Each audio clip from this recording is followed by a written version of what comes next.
Hello friends, कैसे हैं आप सब लोग। आई होप आप सब लोग बहुत बढ़िया होंगे। मैं के आर आप सभी का स्वागत करता हूं। दोस्तों आज वीडियो में बात करने वाले हैं आरआरबी एलपी डीवी के बारे में। कंप्लीटली जानकारी आपको इस वीडियो में मिली होगी। देखिए दोस्तों, जिन भाइयों का फाइनल मेरिट में नाम आ गया उनको सभी भाइयों को ढेर सारी बधाइयां, शुभकामनाएं। लेकिन अभी भी असली परीक्षा आपकी बाकी है, डीवी और मेडिकल जो है लोको पायलट का बहुत ही हार्ड होता है। काफ़ी सारे भाई लोग यहाँ से आउट होने वाले हैं। तो ऐसे में आपकी सेकंड डीवी भी जल्द आने वाली है। एप्टीट्यूड आपका कहाँ कहाँ लग सकता है, डीवी में क्या एक गलती होने से आपको बाहर कर दिया जाएगा, सभी डॉक्यूमेंट्स रेलवे फॉर्मेट बनाना जरूरी है या फिर अपने जो सेंटर के बने हुए वो चल जाएंगे, और कितने पुराने आपके डॉक्यूमेंट्स यहाँ पे होने चाहिए।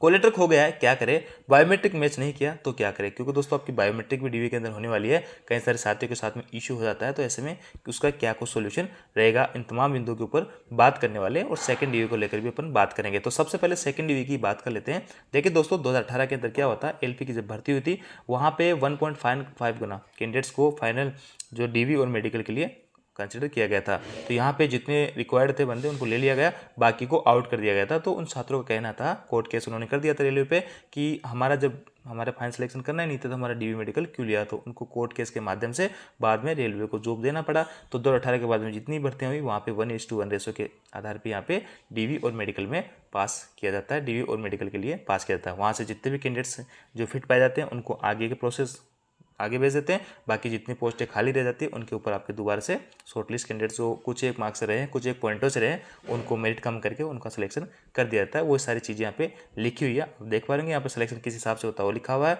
और दो कैंडिडेट अगर सेम पोजिशन में है तो जो सीनियर है जिसकी उम्र ज़्यादा है उसको सीनियर मानेंगे। Appointment of selected candidate subject to their passing required medical, आपको मेडिकल फिटनेस वगैरह डीवी वगैरह पास करना पड़ेगा। यहाँ पे इंपॉर्टेंट टॉपिक लिखा हुआ है, in case of any short period implement, यानी जैसे कि यहाँ पे सपोज दैट किसी आरआरबी से 100 पोस्ट है, अभी 100 बंदों को आपका डीवी और मेडिकल के लिए पास किया गया है। यहाँ पे जो भाई सूटेबल पाए जाते हैं डीवी और मेडिकल के लिए उनको आगे भेज देंगे। बाकी जितनी पोस्टें वैकेंट रहेगी उसके ऊपर सेकंड डीवी आपकी निकाल दी जाएगी। वही चीज़ यहाँ पे लिखी हुई है। अब देखिए यहाँ पे क्या क्या कारण है। कई सारे साथी ऐसे होंगे जिनका एलपी से अच्छी पोस्ट जैसे एसएससी वगैरह और कहीं जो अच्छी जगह उनका सिलेक्शन हो गया होगा। तो 10 बंदे ऐसे होंगे 100 में से, तो वहाँ पे अच्छी जगह सिलेक्शन हो गया तो 90 पोस्ट आपकी रही। 90 में से मान के चलिए 5 से 10 कैंडिडेट जो आपका मेडिकल में फेल होने वाले हैं, क्योंकि मेडिकल इसका जो है काफ़ी डिफिकल्ट यहाँ पे रहने वाला है। मेडिकल को लेकर किसी और वीडियो में बात करेंगे। तो आपकी ऐसे में मोटा मोटा अगर मैं बात करूँ तो 100 में से आपके जो है 15-20% पोस्ट आपकी वैकेंट यहाँ पे रहने वाली है। 15-20% पोस्ट अगर वैकेंट रहती है, 15-20 पोस्टें, तो इनके ऊपर जो बंदे कुछ एक पॉइंटों से रहे हैं उनका मेरिट डाउन करके उनका सिलेक्शन ले लिया जाएगा। तो ऐसे में जो भाई लोग यहाँ पे कुछ एक पॉइंटों से रहे हैं उनके पास में अभी भी उम्मीद की किरण बाकी है, उनका सिलेक्शन हो सकता है। तो ऐसे में दोस्तों आपको भी उम्मीद बचा के रखी है। तो ये साफ साफ लिखा हुआ है, आपकी एक तरीके से कह सकते हैं वेटिंग लिस्ट आपकी आने वाली है। सबसे पहले दोस्तों कास्ट सर्टिफिकेट की बात कर लेते हैं कि क्या सभी डॉक्यूमेंट्स रेलवे फॉर्मेट में बनाना जरूरी है क्या। तो देखिए दोस्तों, ऐसा कोई भी जरूरी नहीं है। आपके पास में सेंटर वाले अगर फॉर्मेट में बने हुए इंग्लिश वाले में, तो आपका यहाँ पे सभी डॉक्यूमेंट्स चल जाएंगे, किसी टाइप की कोई समस्या नहीं है। तो SC/ST वाला भाई लोग कोई है और उसने इंग्लिश वाला फॉर्मेट बना रखा है, कितना ही पुराना वो आपका चल जाएगा। OBC और EWS में ऐसा है कि आपके पास में 1 साल से पुराना नहीं होना चाहिए। तो 1 साल से अगर पुराना नहीं है तो आपका वो चल जाएगा, सेंटर वाला इमितर से जो बना हुआ है। और किसी भाई को इस फॉर्मेट बनवाना है तो इसको आपको प्रिंट निकालना है यहाँ से और सारी चीज़ें फिलअप करनी है। और आपके जो पुराना आपका जो इमितर से बना हुआ है सेंटर वाला, उसी के बिहाफ पे इसको बनाया जाता है मैनुअल रूप से। तो ऐसे में आप इसको बनवा सकते हैं, लेकिन इसका बनवाने की कोई भी आवश्यकता नहीं है। आपके सेंटर वाले डॉक्यूमेंट से चल जाएंगे कास्ट सर्टिफिकेट। तो रेलवे फॉर्मेट में आपको डॉक्यूमेंट बनवाने की आवश्यकता नहीं है।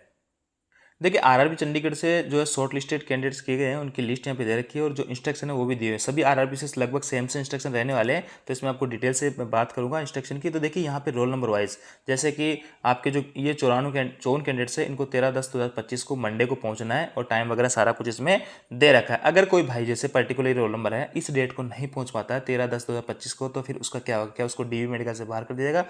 तो नहीं, इसका जवाब होगा नहीं। क्योंकि दोस्तों यहाँ पे एक ब्लॉक डेट भी होती है, जिस ये जो आपको पर्टिकुलर डेट दे रखी है रोल नंबर वाइज, अगर इस डेट को कोई बंदा नहीं पहुंच पाता है तो उनके सभी अभ्यर्थियों के लिए एक ब्लॉक डेट जारी की जाती है 31/10/2025। तो इस डेट को आपको फाइनल मौका दिया जाता है कि अगर आप इंटरेस्टेड हो तो इस डेट को आप डीवी अपना करवा लीजिए, अन्यथा आपको इसके बाद में दूसरा मौका नहीं दिया जाएगा। और डीवी में यहाँ पे आपके पास में वैलिड कारण होना चाहिए। जो आपकी डेट दी कॉलेटर के अंदर, उस डेट को आप नहीं पहुंच पाते हो तो उसका वैलिड रीजन या आपकी बीमारी है या फिर ये आपके वैलिड रीजन होना चाहिए, अन्यथा आपको यहाँ से बाहर कर दिया जाएगा, आगे आपको कोई भी मौका नहीं दिया जाएगा। तो इसलिए ये ब्लॉक डेट होती है। इस पोर्टल पे आपको जो है यहाँ पे ये सारे कुछ डॉक्यूमेंट डालने होंगे। 10 दिन पहले आपका पोर्टल, जब भी आपका डीवी की डेट होगी उससे पहले 10 दिन पहले एक्टिव हो जाएगा। तो आपके जो तीनों कोलेटर है CBT1, CBT सेकंड और CB80 तीनों कोलेटर आपको डालने होंगे। किसी भाई के पास में नहीं है तो वो अपना एफिडेविट बनवा के यहाँ पे डाल सकता है। इसके अलावा 10 की जो मार्कशीट है वो डालनी है, आपका SC/ST का कास्ट सर्टिफिकेट है वो डालने हैं।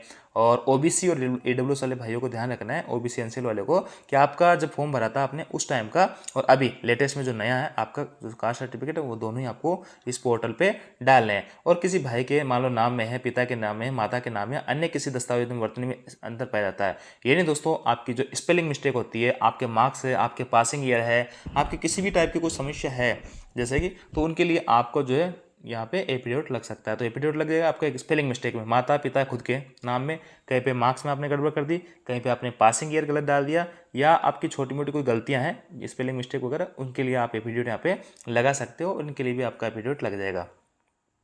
आगे दोस्तों, उपयुक्त दस्तावेज के अतिरिक्त कोई अन्य प्रमाण पत्र दस्तावेज प्रस्तुत करने हो तो उसको एडिशनल डॉक्यूमेंट्स में अपलोड, एडिशनल डॉक्यूमेंट्स का आपके पास ऑप्शन रहेगा, उसमें आपको चीज़ें डाल देनी है। यहाँ पे देखिए इक्वलेटर डाउनलोड 4 दिन पहले आप अपना इक्वलेटर डाउनलोड कर सकते हैं। डीवी के लिए हार्ड कॉपी आपको, ये सब चीज़ें हार्ड कॉपी आपको लेकर जानी है। सभी जो डॉक्यूमेंट्स आपने ऑनलाइन चढ़ाए वो सभी, और इनके 2-2 सेट आपको बनवाने हैं, 2-2 मूल प्रतियां आपको लेकर जानी है।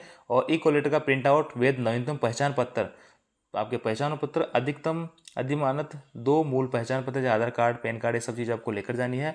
फोटो आपकी एकदम लेटेस्ट फोटो आपकी होनी चाहिए, और कम से कम 6 पासपोर्ट साइज़ आपकी लेकर जानी है, और इस हिसाब से आपकी जो है पीछे का बैकग्राउंड वाइट होना चाहिए। और ये आपके कोलेटर मांगे गए हैं। ₹24 नगद मेडिकल परीक्षा शुल्क के रूप में आपसे लिया जाएगा। इसके अलावा कोई भी आपसे चार्जेस वगैरह नहीं लिया जाएगा। सेवारत कर्मचारी जो है उनके NOC मांगी जाएगी। डीवी का समय दे रखा है, डीवी के तिथि समय सब कुछ दे रखा है। प्रवेश में आपको वहाँ पे एक लिस्ट लगी होगी, उसके हिसाब से आपको बैठना है डीवी हॉल के अंदर। और डीवी के बाद में आपको जो वहाँ पे जो भी ₹24 के एक मेडिकल शुल्क, परीक्षा शुल्क के लिए आपसे लिया जाएगा, ₹24 MR कटेगी, वो आपको वहाँ पे दे दी जाएगी। उसकी 2 पासपोर्ट फोटो तो मैं कहता हूँ कि 10-20 आपके एक्स्ट्रा ही लेकर जाना है। उम्मीदवार को अपने अंगूठे के निशान, हस्ताक्षर, वर्तमान मोबाइल नंबर दोनों प्रति पर स्पष्ट रूप से लिखने होंगे। डीवी अधिकारी ने एकत्र करेंगे और मेडिकल परीक्षा की तिथि और स्थान आपको जानकारी देंगे। आपका जब डीवी होगा तो उसके अगले दिन ही आपका जो है मेडिकल करवाया जाएगा। देखिए अगले कार्य दिवस में, और आपका जो भी यहाँ पे इसका हॉस्पिटल होगा, जो भी हॉस्पिटल आपको दिया जाएगा वहाँ पे आपको पहुँचना समय से, और आगे के इंस्ट्रक्शन वहीं पे दिए जाएंगे किस हिसाब से पहुँचना है, खाली पेट हो जाना है, क्या कुछ जाना है। बाकी मेडिकल के ऊपर मैं और अलग से सेपरेट वीडियो बना दूंगा।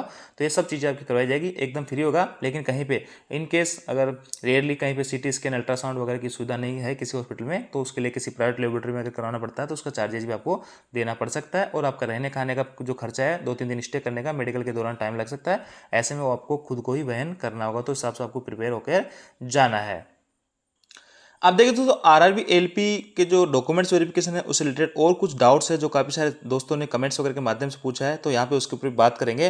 जैसे कि दोस्तों कई सारे साथी ऐसे कहना है कि सर हमने जो है जब फॉर्म फिलअप किया था तो हमारा एड्रेस कुछ और था और अभी हम वर्तमान में किसी और एड्रेस पर रहते हैं, तो ऐसे में हमारे से एड्रेस की मिस्टेक हो गई, हमने एड्रेस में गलती कर दी, तो उसका जो है कैसे सुधार करें। तो देखिए दोस्तों, आपका जब डीवी होगा तो यहाँ पे आपको एक फॉर्म दिया जाएगा जहाँ पे आपको सारी कुछ डिटेल दोबारा से भरवाई जाएगी। यहाँ पे आप अपनी ईमेल ID, नंबर वगैरह सारी कुछ चीज़ें भी चेंज कर सकते हैं। तो ऐसे में किसी भाई ने पहले ईमेल ID जो डाली थी वो बंद हो गई, जो नंबर डाले थे वो बंद हो गए, तो यहाँ पे आप अपना नंबर चेंज कर सकते हैं, या पहले किसी और का डाला था तो आप अपना खुद का नंबर यहाँ पे डाल सकते हैं। तो ऐसे में डरने की आवश्यकता नहीं है। एड्रेस मिस्टेक हो गई तो भी कोई दिक्कत नहीं है, आपसे यहाँ पे दोबारा से एक फॉर्मेट दिया जाएगा डीवी के अंदर, उस फॉर्मेट में सारी कुछ डिटेल आपसे दोबारा से भरवाई जाएगी। तो यहाँ पे आप जो डिटेल दोगे उसी को फाइनल माना जाएगा, वही आपका एड्रेस रहेगा, वही सारी चीज़ें आपकी रहेगी। पिछला जो आपने डाला था उसमें सारा कुछ चीज़ें नहीं देखी जाएगी।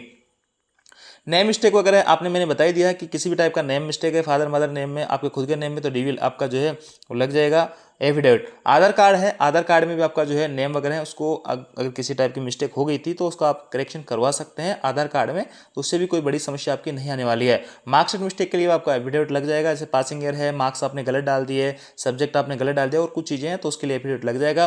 कैटेगरी मिस्टेक काफ़ी सारे दोस्तों, जैसे कि मैं कहता हूँ कि आपको फॉर्म भरते टाइम बड़ी सावधानी रखनी पड़ती है, लेकिन कई सारे दोस्त नहीं रख पाते हैं, कैटेगरी गलत डाल देते हैं। अब मान लो किसी भाई ने जो कि SC/ST का है और उसने जैसे कि SC वाला है तो उसने ST चुन लिया, फिर ST वाले ने SC चुन लिया, ऐसी अगर गलती कर दी तो उस केस में आपको UR कंसीडर किया जाएगा।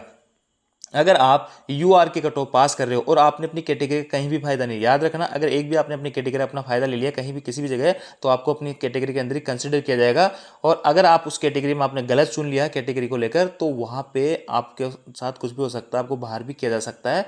और यहाँ पे अगर आपने सभी जगह यूआर फाइट किया है तो आपको यूआर में कंसिडर कर लिया जाएगा, अन्यथा आपको सीधा बाहर कर दिया जाएगा। इसका कोई भी सोल्यूशन नहीं है। तो गलत कैटेगरी आप लोगों को किसी को भी नहीं चुनना है। गलती से ईबीसी टिक हो गया। ईबीसी जो होता है, जैसे मैं बार बार कहता हूँ, इकोनॉमिकल बैकवर्ड क्लासेस, ये वहाँ पे मात्र आपको 250 रुपये की छूट मिलती है फॉर्म भरते टाइम, और किसी टाइप का कोई भी फायदा यहाँ पे नहीं रहता है। मैं सभी भाइयों को कहता हूँ कि इसको किसी को टिक नहीं करना है। कई सारे साथी इसको टिक कर देते हैं। तो ऐसे में अब उनके साथ में क्या कुछ रहने वाला है, क्योंकि दोस्तों ये जो है आसानी से बनता नहीं है। और अगर कोई वास्तव में ईबीसी में आएगा तो ही बनेगा। इसके लिए आपको बीपीएल वगैरह होना चाहिए, 50,000 से कम आपकी इनकम होनी चाहिए। अगर आप ईबीसी टिक आपने कर दिया और ईबीसी का फॉर्म नहीं दे पाते हो फॉर्मेट में, ईबीसी का सर्टिफिकेट नहीं दे पाते हो, तो आपको यहाँ से बाहर किया जा सकता है। इसके अलावा कुछ भाई ऐसे होंगे जिन्होंने 500 रुपये की फी तो पेमेंट कर दी, लेकिन ईबीसी पे टिक हो गया। तो उस केस में आपका एफिडेविट लग जाएगा कि सर गलती से ईबीसी पे टिक हो गया, हमने फीस का जो है पूरा पेमेंट 500 रुपये किया है। तो आपको डरने की उस केस में आवश्यकता नहीं है। एप्लीकेशन फॉर्म अगर आपका खो गया तो भी आपको कोई डरने की आवश्यकता नहीं है। वहाँ पे आरआरबी के पास में आपके सारे कुछ रिकॉर्ड रहते हैं, सारे कुछ डाटा वहाँ पे रहते हैं। लेकिन जब भी आप डीवी में जाओ, अगर किसी भाई के पास में अपना खुद का एप्लीकेशन पड़ा है, पीडीएफ पड़ी है, तो उसमें आपको अच्छे से देख लेना है कि आपने जब फॉर्म डाला था तो उसमें किस किस टाइप की आपने मिस्टेक की थी और क्या क्या उनका सॉल्यूशन हो सकता है, किन किन चीज़ों के लिए मैं एफिडेविट लगा सकता हूं। क्योंकि आपने जो एप्लीकेशन डाला था वहीं से आप देख सकते हैं कि आपने क्या क्या गलतियां फॉर्म भरते टाइम की होगी। तो ऐसे में बहुत जरूरी रहता है। लेकिन अगर किसी भाई का खो भी गया तो आपको डरने की आवश्यकता नहीं है। मोबाइल नंबर, ईमेल आईडी आपको बंद हो गया, डरने की आवश्यकता नहीं है। आपका जो यहाँ पे ईमेल आईडी वगैरह आप अपनी चेंज कर सकते हैं डीवी के अंदर। पोस्ट प्रेफरेंस, यहाँ पे पोस्ट प्रेफरेंस का तो कोई रोल ही नहीं है, क्योंकि एलपी आपकी एक ही पोस्ट यहाँ पे रहने वाली है। अब डीवी से किन गलतियों के कारण आपको बाहर किया जा सकता है, तो देखिए दोस्तों, सबसे बड़ा कारण तो यही है कि आपके पास में जो प्रेस्क्राइब इसकी एजुकेशन क्वालिफिकेशन है और जिस टाइम से मांगी गई थी वो आपके पास में नहीं है। आप डीवी के अंदर कोई गलत तथ्य यहाँ पे प्रस्तुत करते हैं, आपने कैटेगरी गलत चुन ली और उस कैटेगरी के अंदर आप क्वालिफाई नहीं कर पा रहे हो, जैसे कि मैंने आपको बताया, उस केस में आप बाहर कर सकते हैं। ईबीसी का आपने सर्टिफिकेट, ईबीसी टिक कर दी, ईबीसी का फायदा ले लिया आपने, ईबीसी का सर्टिफिकेट नहीं दे पाते हो तो आपको बाहर किया जा सकता है। तो ऐसे कई मोटे मोटे कारण होते हैं जहाँ से आपको बाहर किया जा सकता है। साथ दोस्तों, यहाँ पे बायोमेट्रिक को लेकर भी बहुत मैं आपको बताता हूँ, क्योंकि इसको लेकर भी काफ़ी टेंशन लोगों को रहती है। और मेरे साथ भी ऐसा हुआ था। मेरा जो है CBT 2 का जो है बायोमेट्रिक मैच नहीं कर रहा था। लेकिन दोस्तों, आपको डरने की आवश्यकता नहीं अगर आपका बायोमेट्रिक मैच नहीं करता है। लेकिन कंडीशन ये कि आप जेन्युइन कैंडिडेट्स होने चाहिए। अगर आप जेन्युइन कैंडिडेट्स है तो वहाँ पे आपके जो थंब इंप्रेशन है, इसके जो है यहाँ पे सैंपल ले लिए जाएंगे काफ़ी सारे, फिर उनको लैब वगैरह में चेक किया जाएगा कि वास्तव में जेन्युइन कैंडिडेट्स है या नहीं है। तो वहाँ पे आप जेन्युइन कैंडिडेट्स अगर आप हो तो डरने की आवश्यकता नहीं है। वो सिर्फ चीज़ें यहाँ पे आपकी चेक कर लेंगे लैब के द्वारा कि आपने वास्तव में आप जेन्युइन कैंडिडेट्स हो या नहीं हो। तो ऐसे में बायोमेट्रिक भी आपका वहाँ पे दोबारा होने वाला है। सभी का CBT 1 का भी होगा, CBT 2 में और CB80 तीनों का ही लिए आपका बायोमेट्रिक यहाँ पे दोबारा से किया जाएगा, बायोमेट्रिक मैच किया जाएगा। आधार नंबर वगैरह किसी गलत डाल दिया तो डरने की आवश्यकता नहीं है। आपको करेक्शन करने का यहाँ पे मौका दे दी जाएगा। तो मोटी मोटी चीज़ें डीवी से लेकर मैंने आपको बता दी है। फिर भी आपके मन में किसी टाइप का डाउट है डीवी को लेकर, आप हमें कमेंट के माध्यम से पूछ सकते हैं। नेक्स्ट वीडियो मेडिकल को लेकर होगा। मेडिकल में किसी टाइप की कोई समस्या आपको तो कमेंट करके हमें बता सकते हैं, ताकि नेक्स्ट वीडियो में मैं इंक्लूड कर सकूँ। तो ये थी दोस्तों जानकारी। आप जानकारी आपको अच्छी लगेगी, वीडियो को लाइक दोस्तों के साथ में शेयर जरूर करें। Thank you.